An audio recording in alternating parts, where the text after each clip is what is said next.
boss, good morning! Ay, good morning! Aba, manager! Si Ma'am Juicy ngayon. Aba, kung kailan bagyo sa Kadimute. Opo, alam ko po kasing mas maraming kakain ngayon. Okay, aba, ikaw magtatanong. Opo, boss, may nagpapatanong. Liwanagin mo na, babae, lalaki. Lalaki. Okay. Ano daw ang kanyang tanong? Pinatatanong po niya kasi siya ay nag-a-apply. Ngayon, nag-a-apply siya sa kamag-anak niya. Oo, Ngayon, dun sa kamag-anak niya, hindi siya tinatanggap sa trabaho. Oo. Ayaw sa kanya. Pero pag nag-apply siya sa iba, tanggap siya. Ano po kayang dahilan? Pero marami naman siyang alam na trabaho. Ganito. Ganito yon.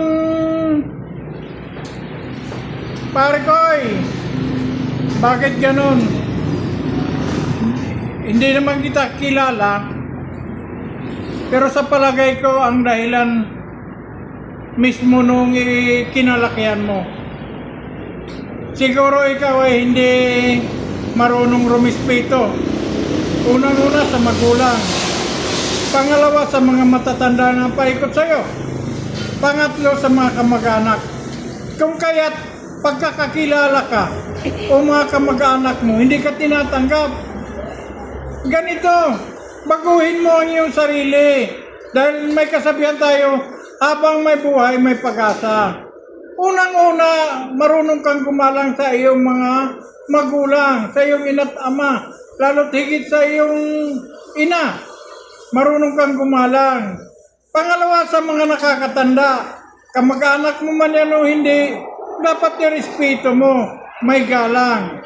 Pangatlo, sa mga paikot diyan sa inyo, mabata man o ano, dapat hindi ka magiging isang balasubas na mamamayan. Maging mabuti kang mamamayan dapat sa inyo. Kung kaya't ikaw ay hindi matatanggap, pagkakilala, hindi ka natatanggap. Pagka hindi ka kilala, natatanggap ka. Yun po ang dahilan. Kaya ka hindi natatanggap. Ang payo ko na lang sa iyo, baguhin mo. Maging magalang tayo. Marunong tayo rumispeto sa kapwa-tao natin. Yun lang, pare ko eh.